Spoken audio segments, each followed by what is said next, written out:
Alright folks, well we're just starting to get around here this morning, getting our coffee going.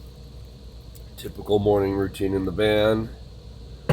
But we've got a beautiful sunrise starting to happen out here over Shirk Ranch. We're getting ready to start off day 6. I'm going to make breakfast this morning and we're going to go check out the grave sites here at the Shirk Ranch and then we'll get on the road.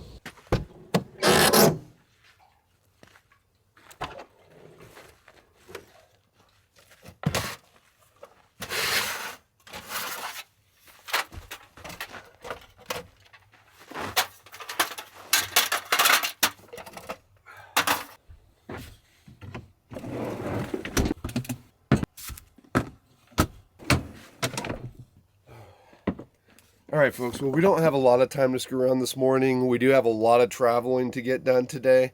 But when I was a young kid, my grandfather and grandmother were farmers and ranchers, and my grandmother would make biscuits and gravy every morning, and it's one of those very fond memories that I have of a child. So I thought that since we're at this old ranch house, it would be appropriate to do biscuits and gravy for me and Edward this morning.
Good stuff. Yeah, this is good. All right, guys, well, we're having our breakfast here. One of the things I did is Ed made a really great breakfast, which I showed in the last video, and we had lots of leftovers of that. So I just reheated that in the pan and threw some of my gravy over the top, which I made. The gravy, the sausage I used is venison sausage that from my deer this year. Man, this is just a good country meal, and I think it's just really appropriate being here at this old ranch house, eating a good hearty ranch style meal.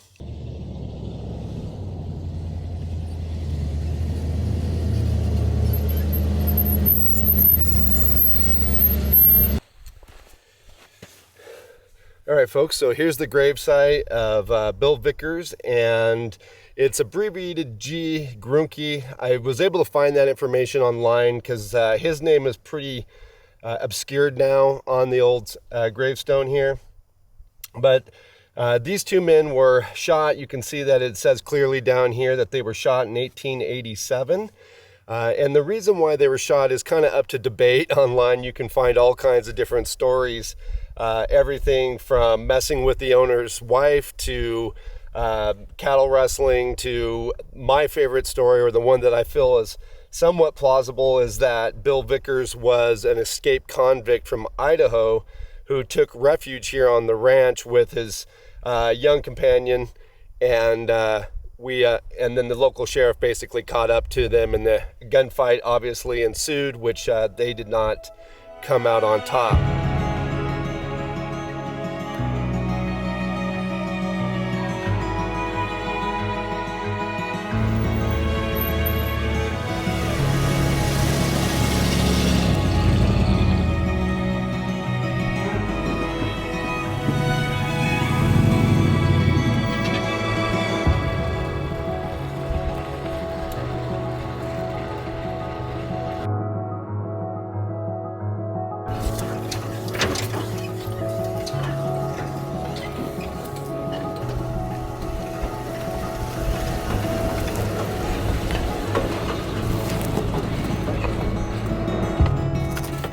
All right, so we've reached the section of the trail that is really rocky. I mean, it's almost more rock than dirt, and this is where having really good tires is going to be important. It doesn't matter, I don't care what brand you're into, but you're gonna want to have good quality tires that are in good shape, not worn out when you're in here.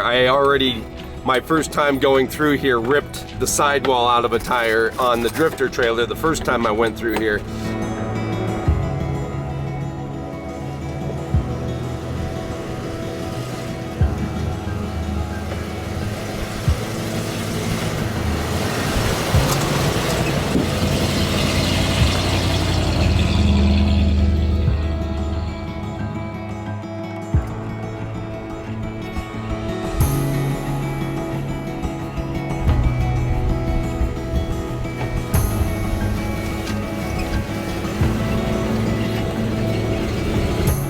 If this is any indication, you can tell that this trail can be hard on vehicles.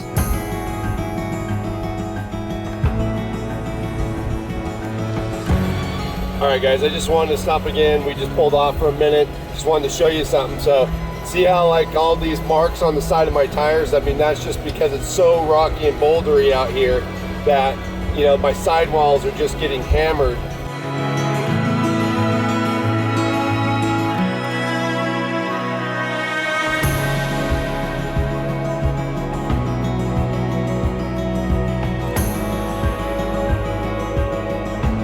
Man, I can't believe what an absolutely gorgeous day it is. After the way that this trip started, you know, 6 days ago, rain, wind, cold, now it's absolutely gorgeous. I've got both windows down in the van and a t-shirt on, and I'm still warm.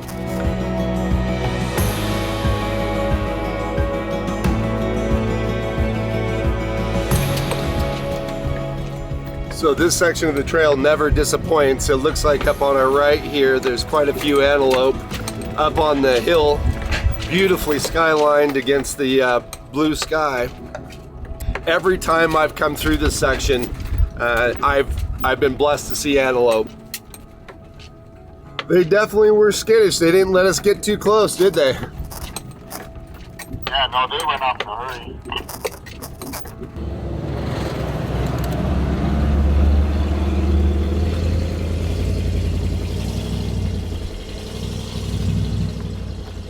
Another thing for me, you know, when I'm in the van, I'm going, it's such slow going. Like right now, my speedometer, I don't even think it's moving. It's not even really registering that the van's moving.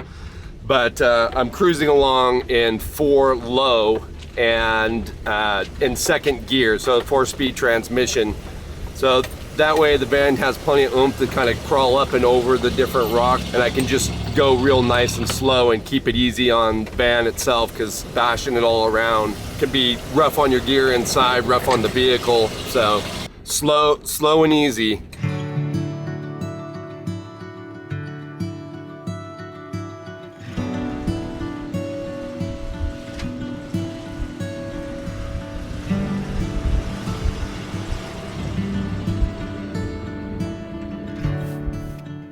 All right, folks, well, we decided to just take a minute and stop. This section of the trail is probably the most technical part of coming through the entire bend to Alvord.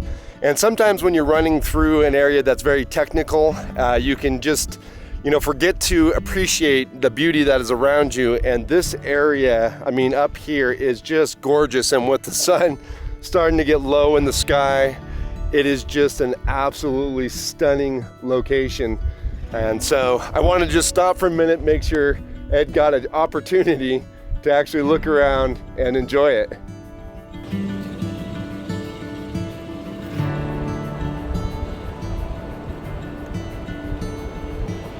All right, well, we're on the final stretch of the route.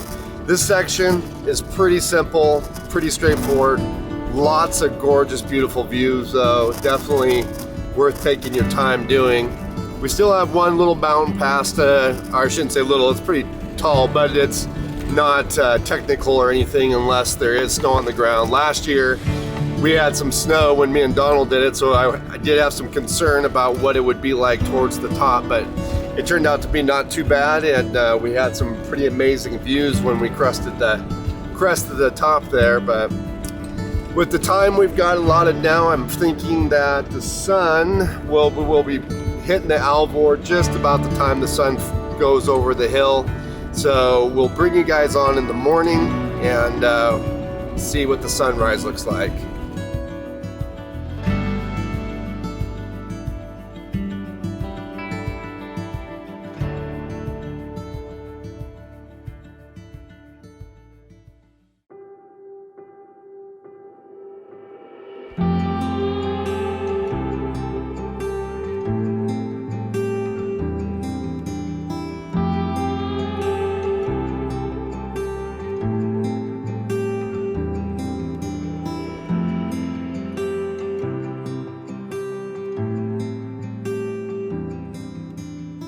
All right, folks, well, we've made it to the Alvord Desert. Like I said in my last update there, we came in pretty late last night. The sun was already down. It was a long day of travel, so it was pretty much a cold beer, a can of beans, and the bed for me. So you ate a really nice big steak. So you know, the thing was, I brought a steak to like memorialize or just finalize the end of the trip. I accomplished it, just have a steak, you know. But then I had a side of meat and vegetables canned, and it was good. Yeah. So yeah, I didn't film anything last night, but yeah, we're out here this morning. Still have some really gorgeous weather, so I'm excited about that. But Edward is going to be heading back home. The trip is over for him. But so what do you think, man? What do you think of this trip? Oh my gosh, it's Donald said it was exhilarating, right? Yeah. I think it's one of the best trips I've ever done. I mean, of course, it was the first for me to go on an expedition with this many days and to see so many things through exploration. And I highly recommend, even on my channel, I say I highly recommend it. And yeah, I think every day I was blown away by 2 or 3 things that I would see, whether it's in my car on the drive or when I step outside to take pictures. Yeah. Yeah. Well, anyways, man, it was great to have you along. For me, this is only the halfway point. Donald with Soft Road in the West is going to be showing up tomorrow, and we're going to work on extending this trip another 250 miles. So stay tuned for those videos as well. If you guys want more information about the Bidna Alvord, or maybe thinking you would like to do this route yourself, you can go to my website. I'll link it below. There's GPX files, some information about the route, and you should be able to have everything you need to come out and have the same experience. So if you guys enjoyed this, please do give it a like. If you got any comments or questions, leave those down below. If you're not subscribed to Ed's channel, you should subscribe and check out his videos on the route, and we'll catch you guys again outside.